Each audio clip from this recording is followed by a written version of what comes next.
নমস্কার বন্ধুরা, অনুভা রান্নাঘরে সবাইকে স্বাগত জানাচ্ছি। আমার আজকের রেসিপি মাত্র দুটো উপকরণে মুসমুসে তিলের ভাজা রেসিপি। এই তিলের ভাজাটাকে কিন্তু অনেকেই অনেক নামে চেনেন, তবে আজকে আমি আমার এক দিদিভাই রিনাদি তারই অনুরোধে কিন্তু এই রেসিপিটি আপনাদের সঙ্গে শেয়ার করছি। বাড়িতে বসে কিভাবে একেবারে পারফেক্ট ও মুসমুসে তিলের ভাজা তৈরি করবেন সেই সহজ রেসিপিটি আপনাদের সঙ্গে শেয়ার করছি। আসুন তাহলে দেখে নিন বন্ধুরা আমার আজকের এই রেসিপিটি। বন্ধুরা, তিলের খাজা বানানোর জন্য শুরুতেই আমি তিলটাকে একটু হালকা করে ভেজে নেব, আর সেই জন্য গ্যাসের পর একটি কড়াই বসিয়ে দিয়েছি। আর কড়াইতে দিয়ে দেবো 1 কাপ আর 1/4 কাপ সাদা তিল। ওজন হিসেবে এখানে 250 গ্রাম তিল আছে। এবার কম আছে আমি এই তিলটাকে খুব সুন্দর করে ভেজে নেব। মোটামুটি তিলটা হালকা একটু ব্রাউন কালার হলেই কিন্তু ভাজা হয়ে যাবে।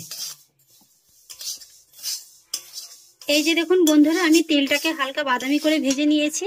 এই যে দেখুন, এর থেকে কিন্তু আর বেশি ভেজে নেওয়ার প্রয়োজন নেই।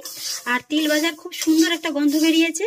আর ঠিক এই পর্যায়ে কিন্তু গ্যাসের ফ্লেমটাকে সঙ্গে সঙ্গে অফ করে দিতে হবে, আর এই ভাজা তিলটাকে অন্য একটি জায়গায় ট্রান্সফার করে নিতে হবে।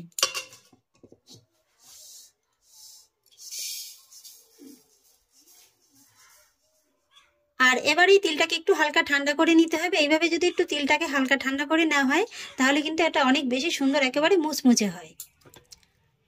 আর তিলটা ভেজে নেওয়ার পরে আমি একটি বাটার পেপারে পরে কিছুটা পরিমাণে সাদা তেল ব্রাশ করে নেব। এটার পরে আজকে আমি তিলের ভাজাটাকে সেট করব। একই রকম ভাবে আর একটি বাটার পেপারে পরে তেলটাকে ব্রাশ করে নেব। এবার আমি তিলের ভাজাটাকে তৈরি করে নেব। সেই জন্য একই কড়াইতে দিয়ে দিচ্ছি একই মাপে 250 গ্রাম চিনি।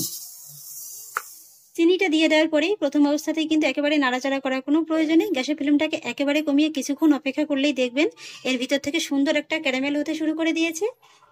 এবার আমি আপনাদের কিছুক্ষণ বাদে দেখিয়ে দিচ্ছি। এই যে দেখুন বন্ধুরা, চিনির ভিতরে কিন্তু সুন্দর একটা ক্যারামেল হতে শুরু করে দিয়েছে। আর ঠিক এই পর্যায়ে কিন্তু পুরো চিনিটাকে একসঙ্গে মিশিয়ে নিতে হবে। পুরো চিনিটাকে আমি একসঙ্গে মিশিয়ে নিয়েছি। আর এইভাবেই এখন গ্যাসের ফ্লেমটা একই রকম লোয়ে রেখে একটু মাঝে মাঝে নেড়ে চেড়ে নিতে হবে। এতে করে দেখবেন যে একটা পর্যায়ে চিনিটা খুব ভালোভাবে গলে গিয়েছে আর সুন্দর একটা ক্যারামেলে পরিণত হয়ে গেছে, আর কিন্তু সুন্দর একটা কালার হয়ে গেছে। এই যে দেখুন বন্ধুরা, চিনিটা কিন্তু অনেকটা মেল্ট হয়ে গেছে, তবুও এখনো কিন্তু অনেকটা গোটা গোটা আছে। এখনো কিন্তু আরেকটু সময় নিয়ে তৈরি করে নিতে হবে। এই যে গোটা গোটা আছে, এতে কিন্তু চিন্তার কোনো কারণ নেই, এটা কিন্তু আস্তে আস্তে একই রকম ভাবে মেল্ট হয়ে যাবে। এই যে বন্ধুরা দেখুন, চিনিটা কিন্তু পুরোপুরি ভাবে মেল্ট হয়ে গেছে, আর মেল্ট হয়ে সুন্দর একটা কিন্তু মধুর মতো রং ধারণ করেছে। আর ঠিক এই পর্যায়ে কিন্তু গ্যাসের ফ্লেমটাকে সঙ্গে সঙ্গে অফ করে দিতে হবে, আর এই ভেজে নেওয়া তিলটাকে দিয়ে সঙ্গে সঙ্গে কিন্তু মিশিয়ে নিতে হবে। তিলটাকে ভালো করে মিশিয়ে নিয়েছি।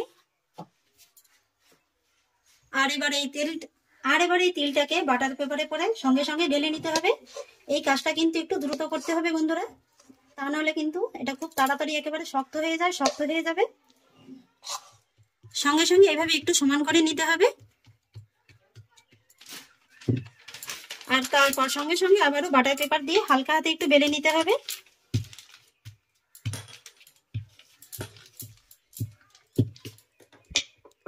তারপর সঙ্গে সঙ্গে বাটার পেপারটাকে উঠিয়ে নিতে হবে।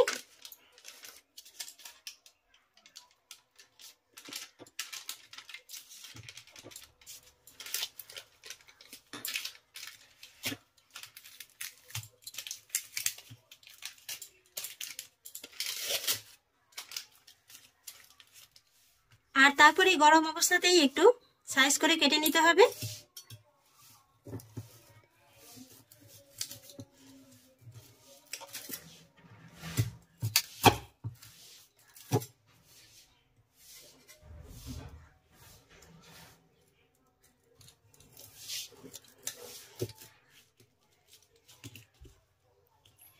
পুরো খাজাটাকে আমি একই রকম ভাবে কেটে নিয়েছি। আর কাটতে কিন্তু বন্ধুরা একটু কষ্ট হবে, এটা কিন্তু সঙ্গে সঙ্গে একেবারে কেটে নিতে হবে। এই যে দেখুন বন্ধুরা, খাজাগুলো একেবারে কত সুন্দর হয়েছে।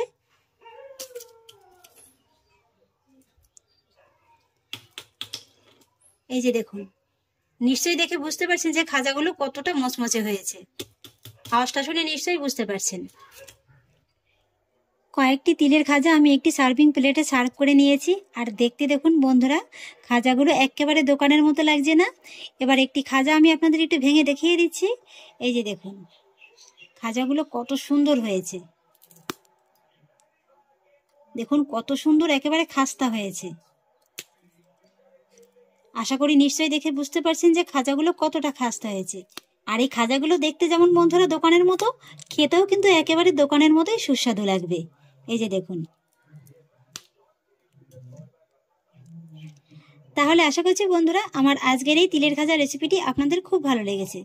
যদি ভালো লেগে থাকে তাহলে আমাকে অবশ্যই একটা লাইক এবং কমেন্ট করবেন, সেই সঙ্গে বন্ধুদের সঙ্গে শেয়ার করবেন। আর প্লিজ বন্ধুরা, যদি আমার পরিবারের নতুন সদস্য হয়ে থাকেন তাহলে একটা সাবস্ক্রাইব করে পাশে থাকা বেল আইকনটি প্রেস করে দেবেন।